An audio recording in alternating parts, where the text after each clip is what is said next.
You are all welcome in our channel madhusri-srinwantu, a channel with all positive. Namaskar. Today's topic is the first living heritage in the world declared by UNESCO is our Viswabharati, founded by Kobiguru Rabindranath Tagore. The extended 45th session of World Heritage Committee opened on 11th September 2023 in Riyadh, that is in the Kingdom of Saudi Arabia, declared Viswabharati at Shantiniketan, West Bengal in India as the first living heritage. What is living heritage? Living heritage is inherited from our ancestors and passed on to our descendants. It includes oral traditions, performing arts, social practices, rituals and festive events, knowledge and practices concerning nature and the universe, and the knowledge and skills related to craftsmanship. Generally, heritage tag is accorded to a dead monument. It is for the first time in the world that a living university, that is Viswabharati, which is functioning till now, is going to receive the heritage tag from UNESCO, and this is the first living heritage declared by UNESCO. Sri Rabindranath Tagore believed in open air education system that he introduced in Viswabharati. It is a very old tradition of India. Right from Upanishadic age, we have seen that the students, they sit in the open air, maybe under the tree, and the teacher imparts knowledge to them.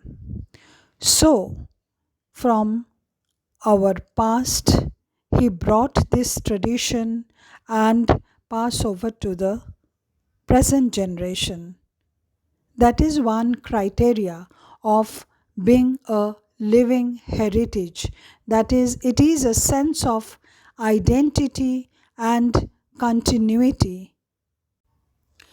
According to UNESCO, in 1922, Viswabharati was inaugurated as a center for culture with exploration into the arts, language, humanities, music, and these are reflected in diverse institutes that continue in their educational programs, like including Hindi studies, Sino-Asian studies, humanities, fine arts, and music.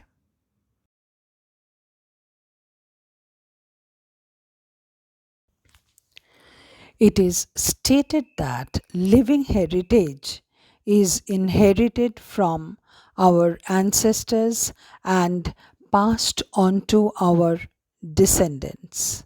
I give you an example. In Viswabharati, Brahma Sangeet is sung like SRINWANTU Vishwehamritasya Putra Aye Dhamani Divyani Tastuhu Vedahametang Purushang Mahantam Aditya-varanang Tamasah Parastat. This we inherited from our rishis, from Upanishad, and set to tune to sing. That means we inherited from our ancestors, and here in Viswabharati it is passed on to our descendants. Same thing you can say about Bharatiya Marga Sangeet, that is Indian classical music generated from Samveda till now continuing in Viswabharati? This offers the individuals and communities a sense of identity and continuity. This is a most important point to consider for living heritage.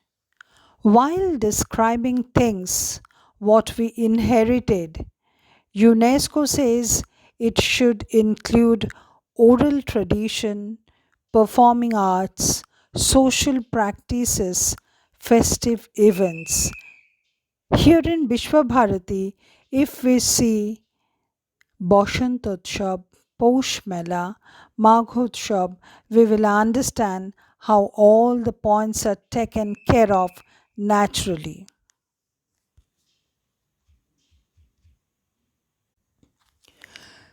Knowledge and practices concerning nature and the universe are integral part of Vishwabharati, introduced by our Kobiguru Rabindranath Thakur. Sri Rabindranath Thakur brought music and dances of different regions into Vishwabharati, like English tune in many of his songs, Manipuri, Kathakali, etc., dance style. This promotes social cohesion, respect for cultural diversity, one of the enormously important point to get living heritage tag. The Bhasha Bhavan of Vishwabharati houses Chinese, that is China Bhavan, Japanese, that is Nippon Bhavan, Indo Tibetan studies, modern European languages, and the Department of Arabic, Persian, Urdu, and Islamic studies. Therefore, it realistically is nothing but a meeting point of diverse cultures and culture studies, which in common is a very essential criterion of living heritage. UNESCO says living heritage is important because it can typically promote social cohesion, respect for cultural diversity, and human creativity, as well as help communities establish resilient, peaceful, and inclusive societies.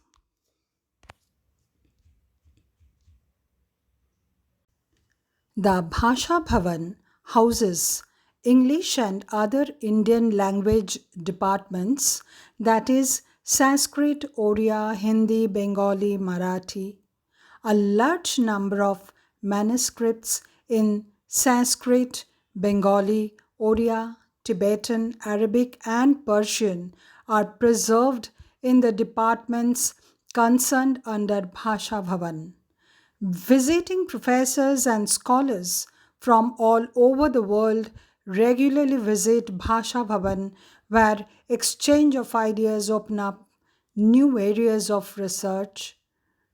Bhasha Bhavan, that is Institute of Languages, Literature and Culture, holds the promise of upholding Tagore's great idea towards establishing national integration and harmony through dissemination of learning and the values of self sacrifice and universal brotherhood.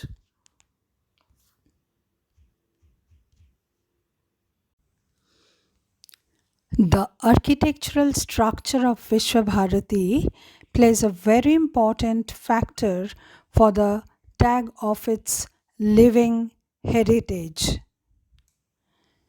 delegation comprising members of International Council of Monuments and Sites and the International Union for Conservation of Nature was awestruck with the architecture of Shantiniketan. The Archaeological Survey of India worked very hard to answer their questions. In Shantiniketan, the buildings are adorned with open veranda in front and a rear courtyard in accordance with traditional Bangla type thatched cottages. During 1919, with the coming in of Nandalal Bose, Shantiniketan architecture gained a distinct and unique character of its own. This was an eclectic mixture of ancient Brahmanical and Buddhist temples and viharas like in Ajanta or Ellora caves. Shantiniketan architecture also derives much more from Mughal and Sultanate architecture as well as local rural architecture. The building of Singha Sadhana, its architecture bears the influence of Atala Mosque of Jaunpur. The geographical center of the ashram has a central open space called Gaud Prangana. The buildings near the Gaud Prangan and old library building are profusely decorated with frescoes in Jaipur style by Nandalal Bose and his students. The Black House shows a striking assimilation of cross-cultural ideas with local building material. Its external walls are profusely decorated with bas reliefs from Bharat, Mahabalipuram, Egyptian and Assyrian motifs by Ram Kinkar Bej and Pravash Sen. Rabindranath never quite liked to live in the same house for long, and thus, for this reason, the Uttarayan compound comprises 5 separate residences of Tagore, namely Udayan, Konark, Shamali, Punascha, and Udichi. These are styled as a fusion of ancient Indian cave monastery, pillars and various style of jharokas found in some old havelis at Gujarat. Wooden ceiling and interior pillars that speak of influence from caves of Ajanta and Ellora. The use of timber paneling and internal wooden pillars is essentially Japanese in flavor. The set of wooden railings in front and back on the ground floor has hints of Angkor Wat to some extent.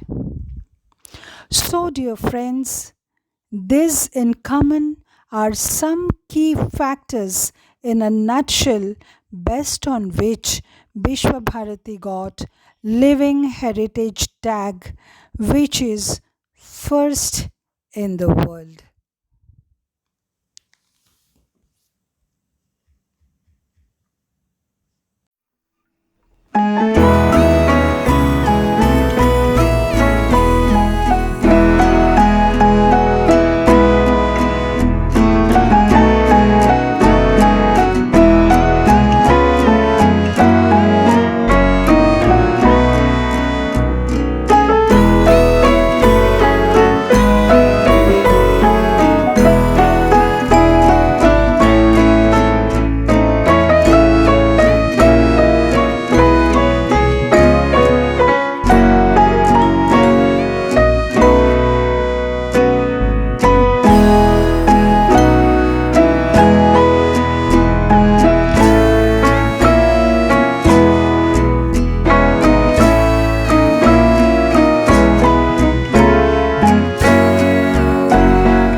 Viswabharati got Living Heritage tag by UNESCO, first in the world, in Madhusri-Srinwantu YouTube channel.